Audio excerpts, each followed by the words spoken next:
Shalom pemirsa, kita berjumpa kembali di acara Zona Mujizat. Dan saat ini sudah hadir bersama-sama dengan saya, seorang pemuda yang mengalami proses luar biasa dalam kehidupannya. Dari kehidupan yang begitu berlimpah, selimpah-limpahnya, kehidupan yang merupakan impian dari banyak orang. Tetapi dia tidak mengalami damai sejahtera, kemudian dia boleh mengalami perjumpaan pribadi dengan Tuhan Yesus. Kehidupan yang penuh dengan proses, tetapi di akhirnya adalah sebuah kehidupan yang penuh damai sejahtera, kehidupan yang dipulihkan, dan dia boleh dipakai Tuhan untuk melayani Tuhan, dipakai secara luar biasa. Kita akan simak perjalanan hidupnya, proses bersama Tuhan Yesus. Jadi jangan kemana-mana, kita simak kisahnya setelah ini. Pengen sekali dengar kisahnya Mas Dian, dari pertama hidup yang berkelimpahan selimpah-limpahnya itu kayak apa sih dulu? Ya, awal memang saya berasal dari seberang. Saya mempunyai segalanya lah ya. Jadi pada waktu itu rumah ada, mobil ada, semuanya ada. Tetapi yang tidak saya punyai waktu itu hanya kedamaian, Kak. Karena saya tidak merasakan kedamaian meskipun saya punya semuanya. Seperti itu. Nah, terus prosesnya sampai tadi mengalami encounter sama Tuhan Yesus itu? Ya, baik. Jadi ketika saya di rumah sedang berhadapan dengan komputer ya, mengerjakan laporan. Lagi kerja ini ya? Lagi kerja nih. Tiba-tiba roh saya itu diangkat naik ke atas. Sampai ke awan-awan, Kak. Saya kira ini ilmu saya, tapi kok saya nggak pakai ilmu ini, kenapa saya sampai sini gitu loh. Kebetulan saya punya ilmu Rogo Sukmo, ilmu Jawa, Kak Susi. Jadi pernah cari ilmu-ilmu kayak gitu ya? Pernah. Saya punya banyak sekali ilmu Jawa. Sesampai di awan-awan, saya melihat satu sinar terang sekali, Kak. Sangat terang yang melebihi siang. Pelan-pelan itu mendekat ke saya, dan waktu itu saya baru sadar bahwa yang terang itu bukan apa-apa, tapi melainkan sesosok tubuh manusia, Kak. Tiba-tiba saya jatuh tersungkur, menangis sejadi-jadinya, padahal saya tidak pernah menangis dalam usia dewasa saya. Seperti anak kecil yang sudah lama tidak bertemu dengan orang tuanya.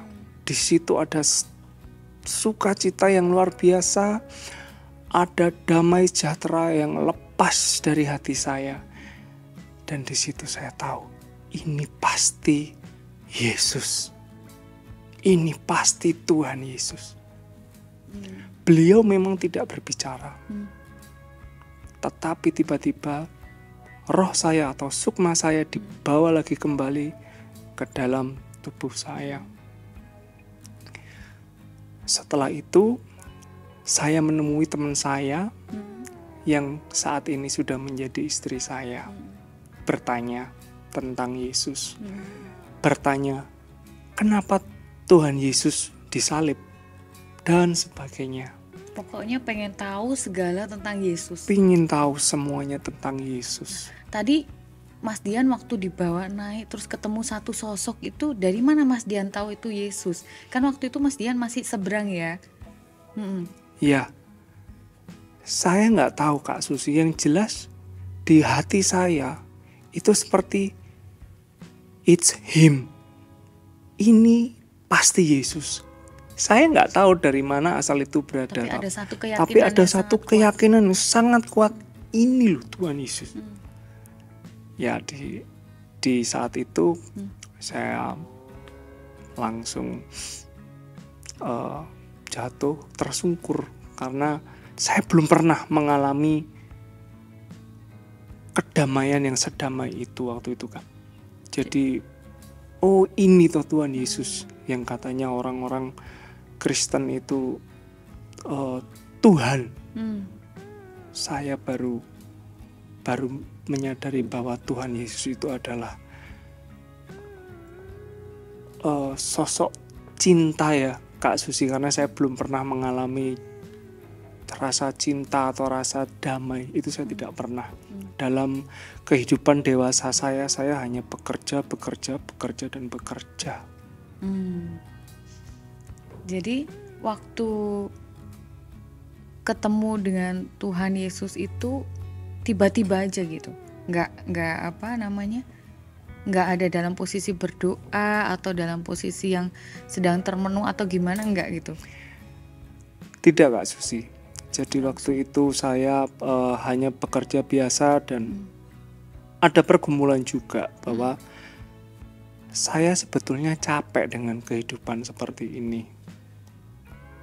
Uang saya banyak, saya bisa kemana-mana, tetapi kok ada sesuatu yang kurang dalam hidup saya gitu loh.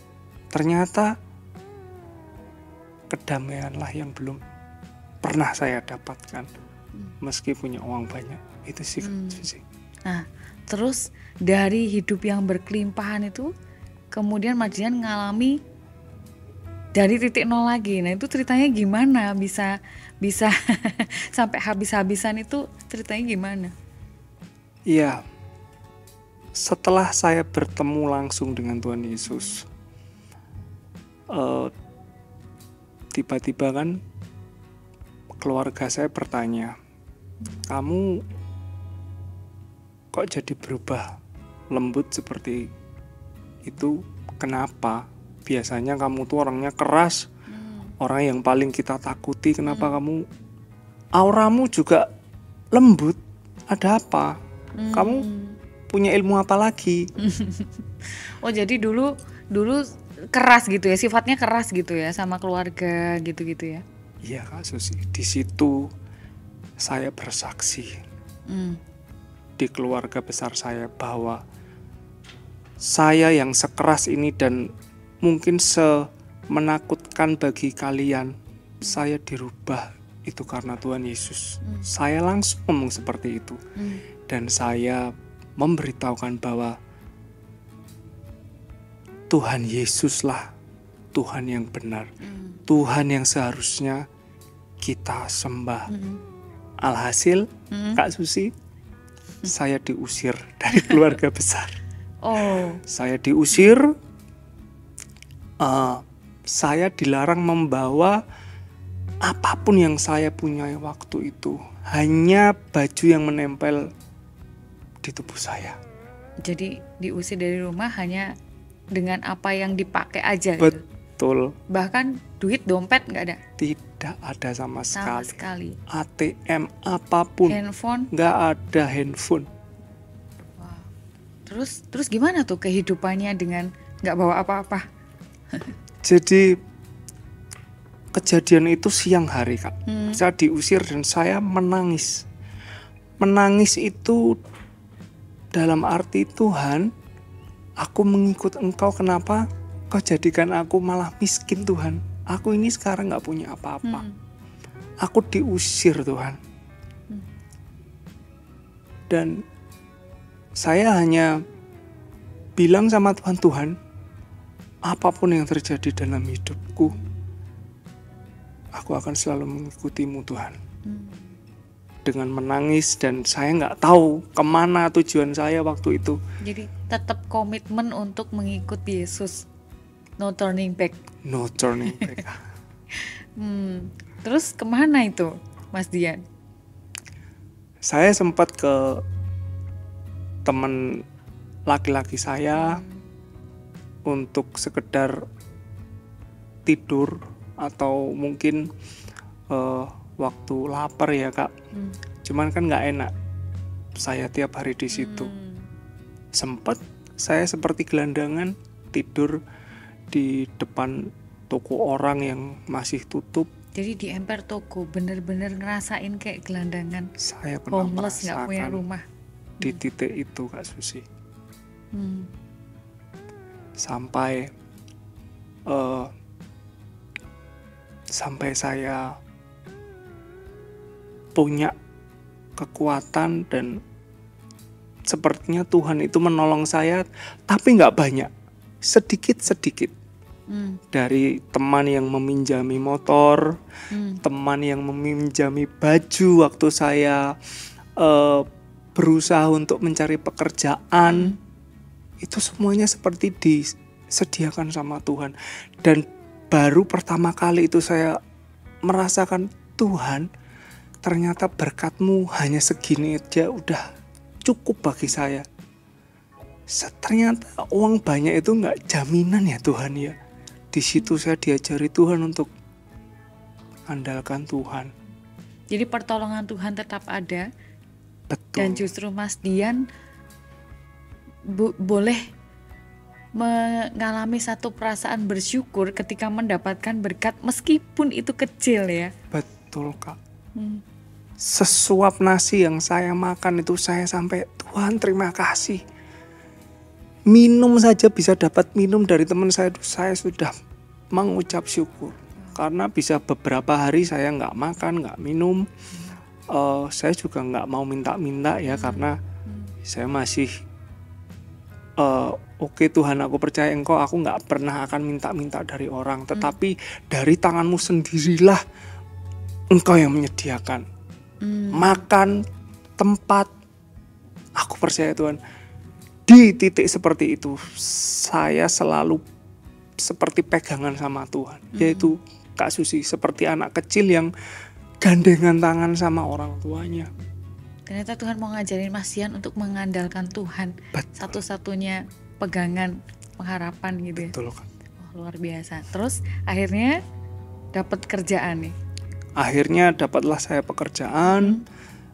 Saya bekerja di beberapa hotel. Dan saya seperti dibawa Tuhan naik level lagi. Jadi pertama mulai dari mana? Kerja di hotel sebagai apa? Saya mulai bekerja di hotel itu hanya sebagai buka tutup pintu Kak. Tukang jaga pintu. Tukang jaga pintu.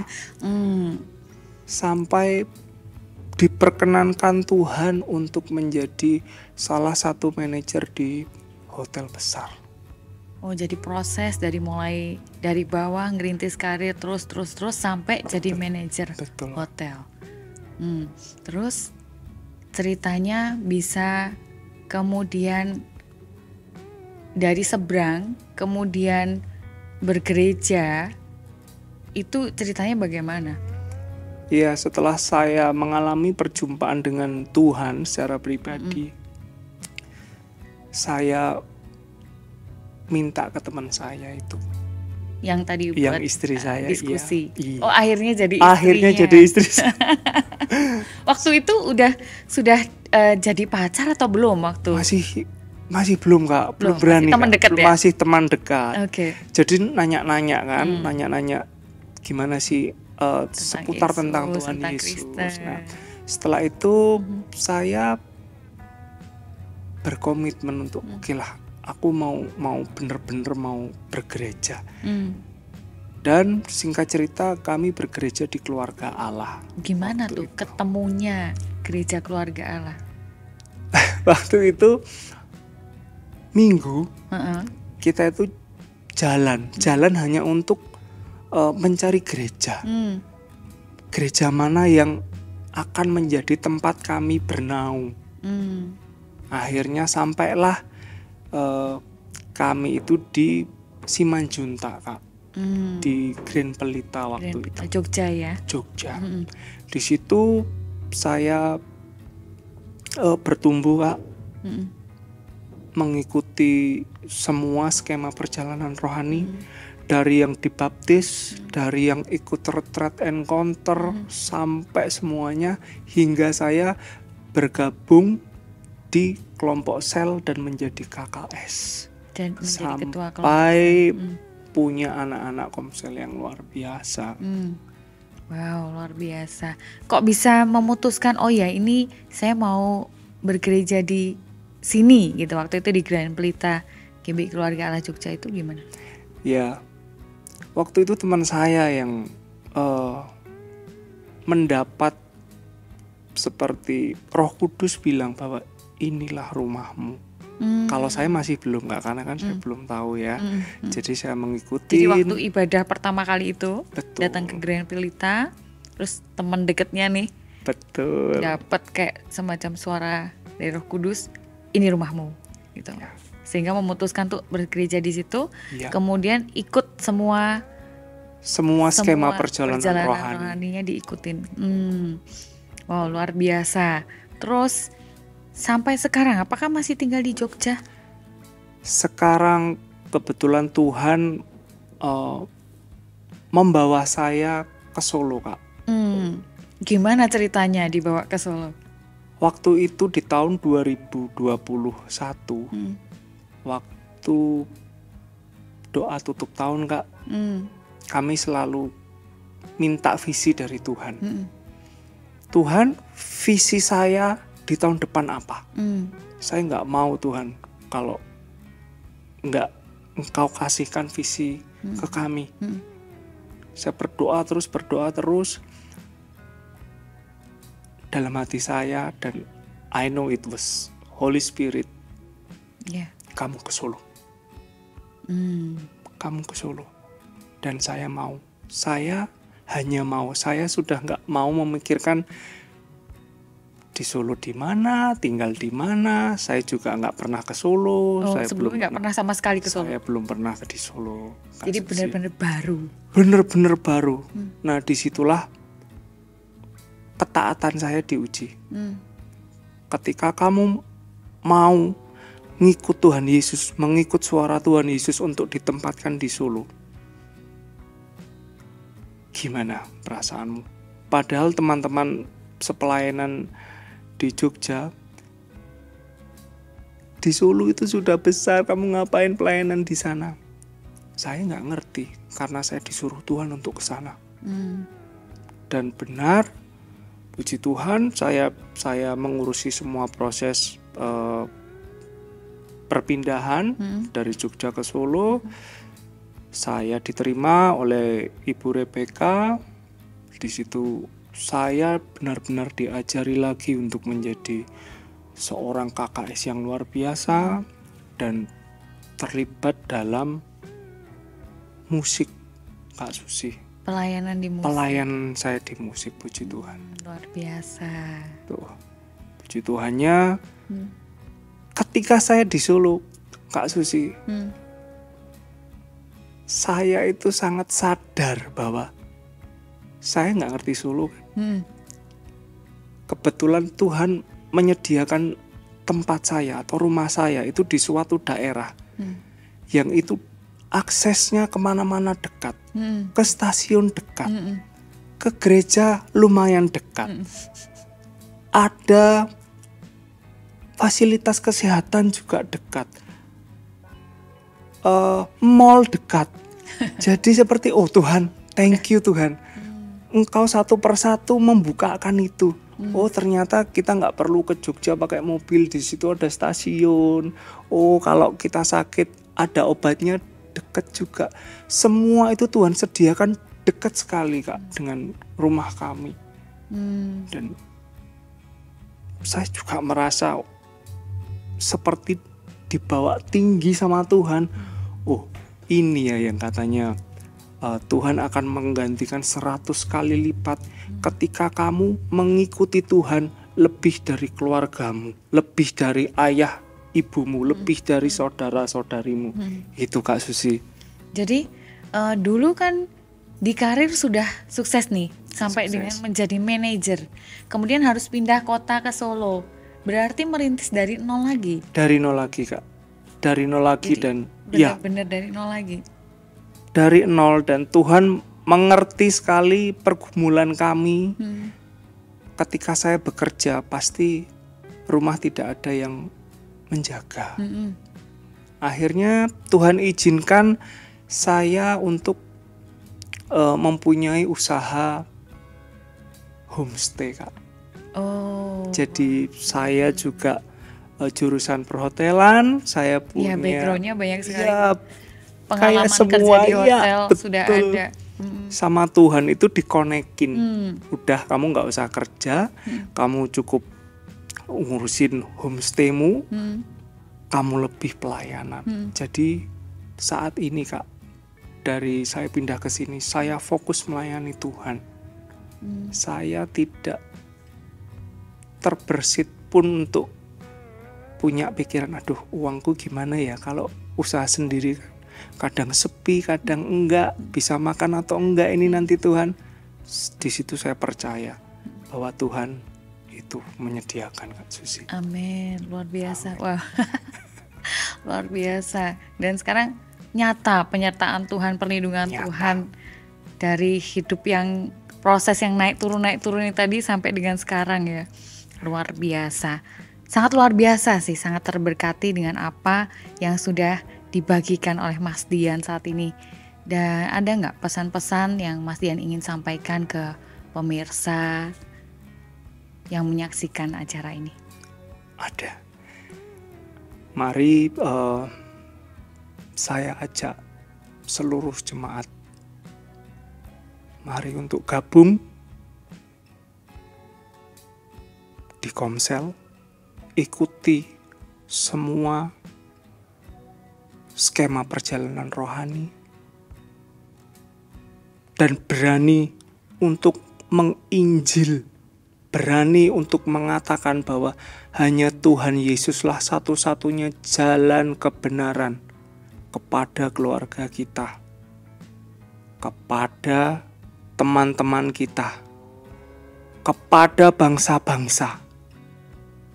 Jadi jangan hanya jadi penonton, tetapi ikutlah serta dalam tugas-tugas yang diberikan Tuhan kepada kita, yaitu amanat agung. Sekaranglah saatnya untuk menjangkau jiwa-jiwa, karena obor Tuhan sudah ada di Indonesia. Demikian, Kak Susi. Wow, luar biasa. Terima kasih banyak Kak Dian sudah membagikan pengalaman hidupnya yang berproses bersama dengan Tuhan sampai saat ini. Puji Tuhan ya Kak Dian. Sekali lagi terima kasih. Terima kasih Kak Susi.